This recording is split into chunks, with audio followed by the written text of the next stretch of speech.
Trump के tariff war के ऐलान के बाद अमेरिका में तेजी से हालात बदल रहे हैं। इसे तफसील से आपको बताएंगे, लेकिन उससे पहले हम आपको रशिया के इतिहास में एक बार लेकर चलते हैं।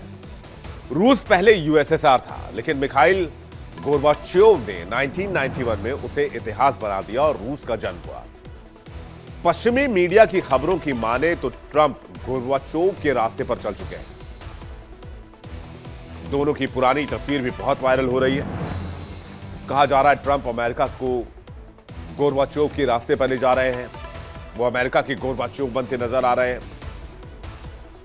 ट्रंप सिर्फ टैरिफ की वजह से सुर्खियों में नहीं रहते, उनकी हर हरकत सुर्खियां बन जाती है। बड़बोले तो है ही, झूठ बोलने में भी ट्रंप का कोई सानी नहीं है। ताजा घटनाक्रम की आपको 3 तस्वीरें दिखाते हैं, जरा उसे समझने की कोशिश कीजिए। पहली तस्वीर में ट्रंप को यूएसएसआर के आखिरी राष्ट्रपति गोर्बाचोव के साथ दिखाया गया है। पश्चिमी मीडिया के हवाले से खबर है कि उनकी बदलती नीतियां अमेरिका को गोर्बाचोव के रास्ते पर लेकर चल पड़ी और उनकी सेहत भी उनका साथ नहीं दे रही, जिसकी वजह से उपराष्ट्रपति वेंस यहां तक कह गए कि अगर राष्ट्रपति को कुछ होता है तो वो राष्ट्रपति की भूमिका में जाने के लिए तैयार है। वहीं अमेरिका के टैरिफ के सामने बिना झुके नई राह तलाश रहे प्रधानमंत्री मोदी, जिसका आगाज जापान से हो चुका है। जापान से ऐतिहासिक डील हो चुकी है। निवेश और कारोबार को बढ़ाने का मसौदा भी साइन हो चुका है, जबकि ट्रंप को अमेरिका में खूब खरी खोटी सुननी पड़ रही है। ट्रंप के पुराने सहयोगी भी भारत से रिश्ते में आई कड़वाहट को अमेरिका के लिए नुकसान का सौदा बता रहे हैं। लेकिन असली कहानी शुरू होती है पर्दे के पीछे। कहते हैं हाथी के दांत दिखाने के कुछ और होते हैं और खाने के कुछ और होते हैं।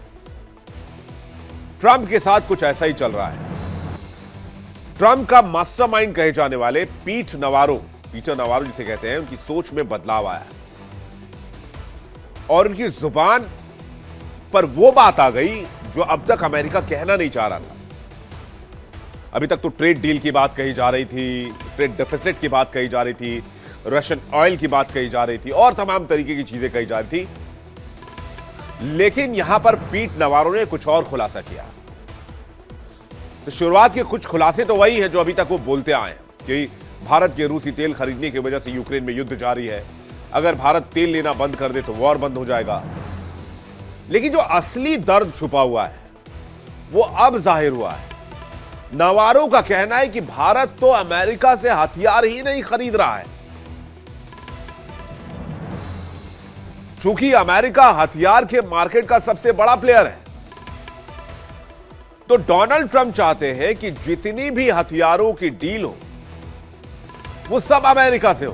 भारत दुनिया के किसी दूसरे देश से कोई भी हथियार ना ले। और आपको याद होगा ऑपरेशन सिंदूर में वेस्टर्न मीडिया साथ साथ पाकिस्तानी मीडिया ने भी राफेल को कितना बदनाम करने की कोशिश की, क्योंकि भारत का फ्रांस के साथ राफेल समझौता भी बहुत सुर्खियों में रहा और अब हमने राफेल के बाद राफेल एम का समझौता भी कर लिया, राफेल मरीन। यह बात अमेरिका को थोड़ी ठीक नहीं लग रही है।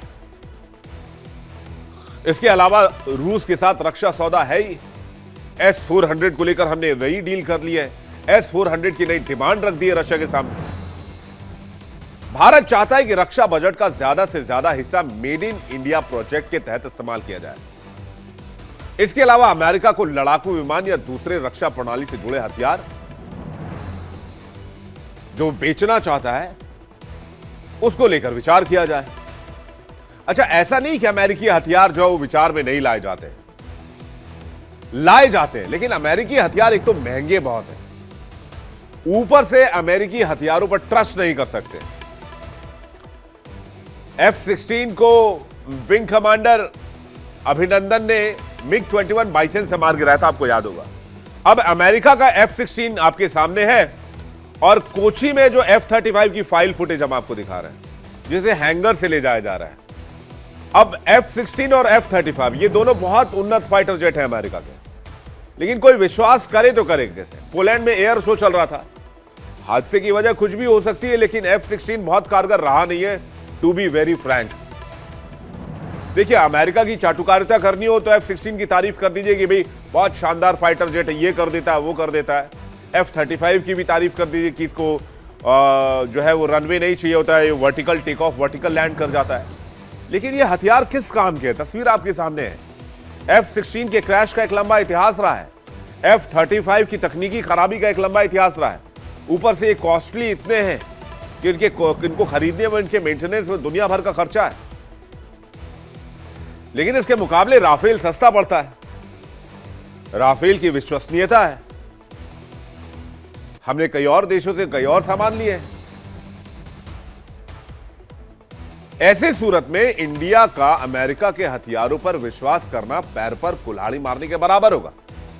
अब जरा अंदाजा लगाइए कि अमेरिका पाकिस्तान को F-16 फ्री में देता है, क्या तो उसको आतंकवाद से लड़ाई लड़नी है? कमाल का मजाक चल रहा है। और उसी F-16 का इस्तेमाल पाकिस्तान भारत के खिलाफ करता है, क्या तो कि भारत हमें जो है वो डराने की कोशिश कर रहा है, हम पर हमला कर रहा है। जो F-16 पाकिस्तान के पास है, वही टेक्नोलॉजी क्यों खरीदे?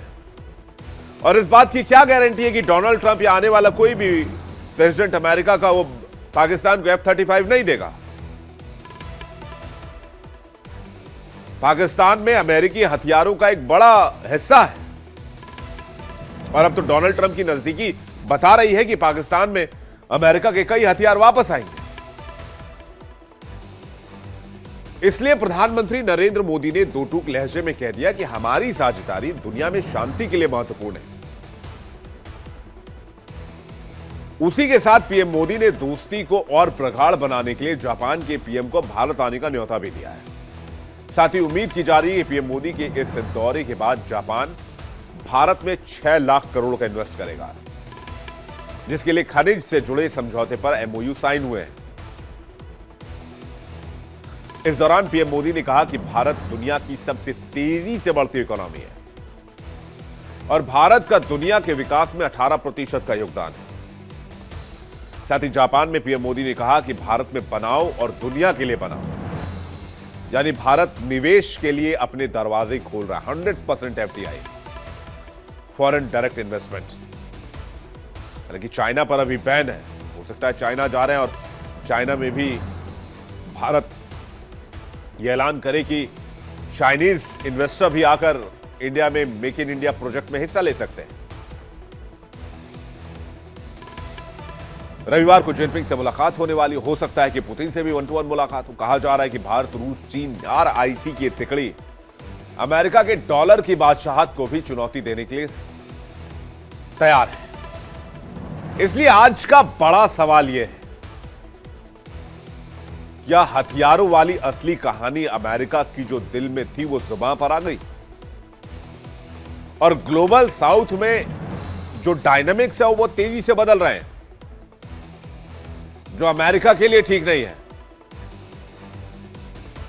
अमेरिका टैरिफ के आड़ में ब्लैकमेल करने की कोशिश में लगा हुआ है। प्रोफेसर स्वर्ण सिंह हमारे साथ जुड़ रहे हैं, इंटरनेशनल स्टडीज JNU से। इसके अलावा हमारे साथ अमेरिका से डॉक्टर भारत बरई जुड़ रहे हैं, चेयरमैन USICF। डॉक्टर CA अमन चुग हमारे साथ जुड़ रहे हैं, फाइनेंस गुरु। मेजर मोहम्मद अली शाह हमारे साथ जुड़ रहे हैं, डिफेंस एक्सपर्ट। आप सभी मेहमानों का बहुत बहुत स्वागत है। मैं सबसे पहले जो रुख करूंगा वो हमारे मेहमानों में स्वर्ण सिंह जी का रुख करते हैं, और मैं समझना चाह रहा हूं कि पीट नवारो जो कह रहे हैं कि भारत हमसे हथियार नहीं लेता है, और हमने F-35 और F-16 की रिलायबिलिटी अभी दिखाई दर्शकों को, तो सवाल यह है कि क्या ये असली खेल अमेरिकी हथियारों का है? क्योंकि अमेरिका में हथियार और IT सर्विसेज, दो ही चीज मेजरली तौर पर हथियार दुनिया को अमेरिका देता है। देखिए, सबसे पहले तो पीटर नवारो कौन है ये थोड़ा सा समझना जरूरी होता है। हार्वर्ड से उनका PhD है और साउथ कैलिफोर्निया में इकोनॉमिक्स या बिजनेस के प्रोफेसर हैं वो, और 2016 से पहले उनको चीन पर एक विशेषज्ञ की नजर से उनको देखते थे। और जब चुनाव हुआ पहला राष्ट्रपति ट्रंप का, तब से वो राष्ट्रपति ट्रंप के बड़े खासम खास एक तरह से बन गए। और धीरे धीरे आज हालत ये है कि चाहे वो आप कॉमर्स सेक्रेटरी की बात करें या ट्रेजरी सेक्रेटरी की बात करें, सबसे ज्यादा जो प्रभाव आज ट्रंप की नीति में है वो आज पीटर नवारो का है। और पीटर नवारो करीब 20 साल से लगातार ये कहते आए हैं, अभी नहीं कह रहे, लगातार कहते आए हैं कि टैरिफ्स को बढ़ाकर अमेरिका को अपने विश्व में प्रभाव बढ़ाना चाहिए। और चीन की लगातार बात करते रहे, फिर 2016 से भारत की भी बात करते रहे। तो जब पहले कार्यकाल में टैरिफ वॉर्स की आप याद करें चीन के साथ हुई थी, उसके पीछे भी पीटर नवारो थे। तो लगातार ये आक्रामक रुख और टैरिफ को लेकर वेपनाइजेशन की जो एक कोशिश है वो हमेशा से उनकी तरफ से रही है। पर आज वो हथियारों की बात उसमें जोड़ रहे हैं, क्योंकि उनको लगता है कि अमेरिका जो विश्व का सबसे बड़ा रक्षा उपकरणों का निर्यातक है, करीब 25-27% दुनिया के सारे हथियार अमेरिका से ही जाते हैं, और भारत एक बड़े रक्षा उपकरणों के आयातक के रूप में है। हालांकि भारत में वर्ल्ड वाइड पूरा मार्केट में तो जोर हिस्सेदारी आई थिंक 50% से ज्यादा है अमेरिका के डिफेंस इक्विपमेंट्स और डिफेंस प्रोडक्ट्स की। तो उनकी कोशिश ये है कि किस तरह से लगातार दबाव प्रभाव बनाया जाए। पर आपको ध्यान रखना होगा कि अमेरिका के हथियार खरीदना ये भारत की तरफ से कोई परेशानी नहीं है। लगातार क्योंकि भारत रूस से जुड़ा रहा है, उससे पहले सोवियत संघ से जुड़ा रहा है हथियारों को लेकर, तो ये जो शंकाएं हैं अमेरिका के अंदर है कि वो अपनी तकनीक भारत को देना नहीं चाहते, तकनीक हस्तांतरण नहीं करना चाहते। चाहे वो जैसे स्मॉल मॉड्यूलर रिएक्टर्स की बात होती है, जीई 2 बार बैंकरप्ट हो चुका है, भारत उसकी सहायता कर रहा है, तब भी वो हमें तकनीक पहुंचाने में हमेशा उनको शंकाएं बनी रहती हैं। तो sir 4 foundational agreement Bharat sign कर तेजस चुका है एम अमेरिका के के साथ। तकनीक अब तेजस MK1 में हमें 2 साल से झुलाया हुआ अमेरिका, इंजन देने को तैयार नहीं। अभी हमने जी के साथ G141 इंजन के लिए फिर से 1 बिलियन का डील किया टाटा ने। नहीं, जी का तो अपना दिवालिया हो गया, इसलिए उनकी वजह है कि वो इंजन बनाकर हमें पहुंचा नहीं पा रहे। उसके लिए भी भारत को उनको सहायता करनी पड़ेगी, ताकि भारत उनको पैसे दे, ताकि वो काम शुरू करें और वो इंजन भारत तक पहुंचाए। तो उनकी अपनी उत्पादन में परेशानी है, उनकी अपनी तकनीक जी हस्तांतरण में परेशानी है। और अब ये जो आपस में तनाव बना हुआ है, इस सब को लेकर ये सब खाली बातें हैं। ऐसा नहीं कि भारत यदि पूछेगा कि हमें F-35 या प्रेडेटर ड्रोन्स चाहिए या कोई दूसरी तकनीक चाहिए, एयर डिफेंस सिस्टम्स चाहिए, तो ऐसा नहीं कि वो हमें देने को तैयार हो जाएंगे। वो चिंताएं उनकी तरफ से ज्यादा हैं। भारत ने हमेशा हाथ बढ़ाकर आगे कहा है, 20 साल से लगातार भारत कोशिश कर रहा है कि रूस के ऊपर निर्भरता को कम किया जाए, इंडिजनाइजेशन को बढ़ाया जाए, मेक इन इंडिया को बढ़ाया जाए। पर अमेरिका तो उसमें हिस्सेदारी लेना ही नहीं चाहता। रूस हिस्सेदारी ले रहा है उसमें भी, चाहे वो नवाकार हो, विकास हो, शोध हो, उत्पादन हो। रक्षा उपकरणों में रूस अपना लगातार नीति में बदलाव लाता आया है, जबकि अमेरिका उस तरह से तकनीक का हस्तांतरण नहीं करना चाहता है। इसीलिए भारत यदि उनसे कुछ मांग करेगा भी, तो इतिहास गवाह है कि वो हमें इस तरह की तकनीक देने में हमेशा संकुचित, उनको चिंता रहती है। तो ये खाली कहने की बात है, और उनकी कल क्या बात बदल जाएगी, और हमेशा कुछ ना कुछ ट्वीट करते हैं, कहते हैं, लिखते हैं। तो खाली ये डेस्परेट सिचुएशन की मुझे लगता है बात है। उसके पीछे मुद्दा साफ है कि भारत उनको नोबेल प्राइज नहीं लेने दे रहा, उनको ऐसा लगता है। बरई साहब के पास जा रहा हूं। डॉक्टर भरत बरई, चेयरमैन US ICF, हमारे साथ जुड़े हुए हैं। बरई साहब, क्या मजबूरी है डोनाल्ड ट्रंप की या फिर पीट नवारो की? अच्छा, पीट नवारो के दिमाग में इतना जहर भारत के खिलाफ कहां से आया? कुछ भी बयान दिए जा रहे हैं। अभी कहते हैं आई लव इंडिया, देखो मुझे इंडिया से बड़ा प्यार है, उसके बाद दूसरी लाइन में कहते हैं कि भाई इंडिया जो अमेरिका की बात नहीं मान रहा। देखो हर देश अपने अपने हित में जो करना चाहिए वो करता है। भारत देश बड़ी महासत्ता बन रहा है, तो उनको अपने हिस्से में जो भी करना चाहिए बेस्ट इंटरेस्ट में वही करना है। हाँ, ट्रंप साहब को हथियार बेचना है, और अगर भारत के लिए वो डील अच्छा है, वो हथियार की हमें ज़रूरत है और सबसे कॉस्ट इफेक्टिव है, तो अमेरिका से भी लेना चाहिए, रूस से भी लेना चाहिए, इजराइल से भी लेना चाहिए। लेकिन सबसे ज्यादा अगर आपको महासत्ता बनता है तो जितने हथियार खुद ले सकते हो वो सब हथियार भारत में ही बनाना चाहिए, क्योंकि नहीं तो ये बोलेगा हमने ये बैन लगा दिया, हमने और स्पेयर पार्ट नहीं दिया। तो जितने हथियार भारत में बन सकते हैं वो भारत देश में ही बनाना चाहिए, और फिर उसकी जैसी जरूरत हो, कॉस्ट इफेक्टिव हो, उसको लेना चाहिए। अब दूसरी बात ये भी आई है, आज जेफरीज जो इन्वेस्टमेंट बड़ी बैंकर हैं, उन्होंने बोला है कि ट्रंप साहब को ऐसी आशा थी कि वो भारत और पाकिस्तान में समझौता कराएंगे कराएंगे या नहीं कराएंगे, लेकिन ट्रंप साहब भूल गए कि भारत 5,000 देश पुरानी संस्कृति है, सबसे बड़ी देश है सारी दुनिया में, और सारी दुनिया में सबसे बड़ा लोकतंत्र है, उसको भी अपना गर्व है। अगर अमेरिका सबसे रिच देश है, फर्स्ट नंबर इकोनॉमी है, उसका अर्थ ऐसा नहीं है कि भारत को पता है कि भाई आप नंबर 4 इकोनॉमी है तो हमारा मान लो। उनको कुछ भी करना है तो भारत और पाकिस्तान को इक्वल सोचना बंद कर दीजिए। पाकिस्तान तो एक निकम्मा देश है, अपने देश के नागरिकों के लिए भी कुछ नहीं करता है।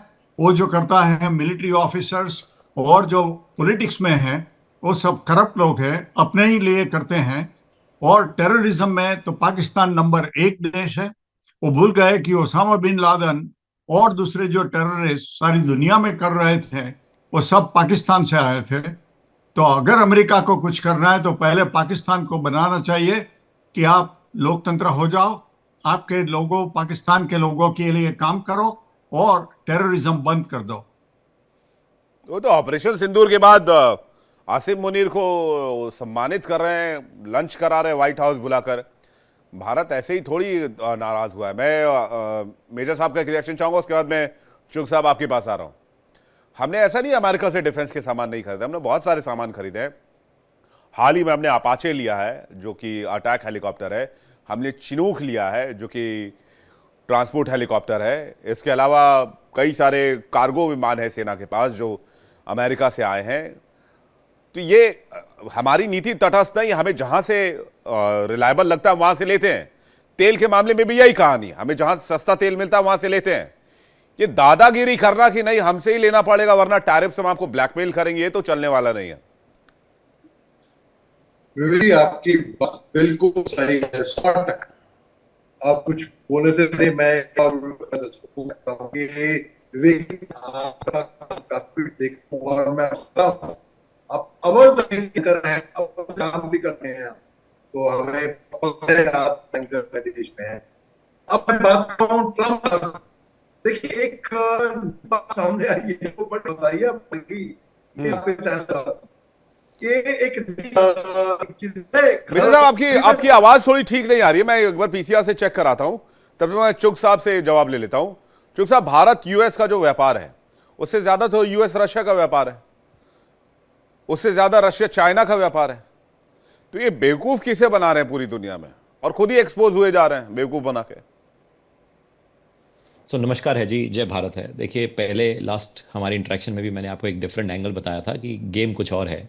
मैं यहाँ पे एक स्टेटमेंट कोट करता हूँ हेनरी किसिंगर की। हेनरी किसिंगर एक बहुत बड़े क्या कहते हैं डिप्लोमेट रहे हैं यूएस की तरफ से। उनकी स्टेटमेंट है कि it is dangerous to be America's enemy, and साथ में ये भी कहते हैं but it is really fatal to be America's friend. ओहो हो, यानी कि वो कह रहे हैं कि अगर अमेरिका के आप एनिमी हैं तो डेंजरस है भाई, मगर आप अमेरिका के दोस्त हैं तो और भी ज़्यादा फैटल है। तो अमेरिका जो है उसकी पॉलिसी शुरू से समझते हैं एक बैकएंड पे जाके कि जो यूएस है वो यूएस एक तरह से डीप स्टेट का एक प्लेयर है। एंग्लो सैक्सन जो लोग हैं वो वहां पे सेटल हुए, जो नेटिव रेड इंडियंस जो थे उनको मारा गया, एंड अल्टीमेटली वहां पे सेटलमेंट के बाद वहां पे एक डीप स्टेट का एक वर्चस्व खड़ा हुआ जिनका पर्पस ये है कि वर्ल्ड में एक तरह से पैसा और पावर उनके कंट्रोल में हो, जो कि पहले यूके से, पोर्तुगल से, स्पेन से हिस्ट्री गवाह है, वो वहां से कंट्रोल करते थे, वो यूएस से कंट्रोल कर रहे हैं। अब यूएस की पॉलिसी कैसे बनाई है, वो ये बनाई है कि एक तरफ डिप्लोमेसी खेलो और एक तरफ डिवीजन खेलो, यानी कि एक तरफ कंट्री के ऊपर सैंक्शंस लगा दो और दूसरे कंट्री को हथियार दे दो, ताकि हथियार भी बिकेंगे और सैंक्शंस लगा के उस कंट्री को डराओ तो वहां से रिसोर्सेज भी निकलेंगे। यानी एक तरफ रिसोर्सेज हथिया लो, वहां पे अपना एयर बेस बना लो, नेवी बेस बना लो, या साथ में वहां पे एक तरह से हम उनसे डील करके एक तरह से वेपन्स की एक तरह से डील कर लें, एंड साथ में ओवरऑल क्या है, अल्टीमेटली यूएस को जितने भी पैसे छापने हैं डॉलर के तौर पे, उसकी जो यूएस ट्रेजरीज हैं वो वर्ल्ड का हर कंट्री डर के मारे हमेशा खरीदता रहे। ये मुद्दा है।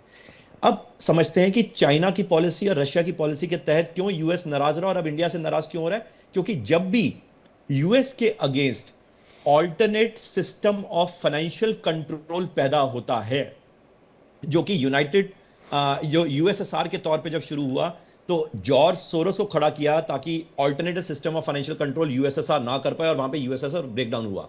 यही सेम जी जिनपिंग कर रहा था, इसलिए ट्रंप को खड़ा किया गया बाय द डीप स्टेट ताकि एक तरह से ऑल्टरनेटिव सिस्टम ना खड़ा हो।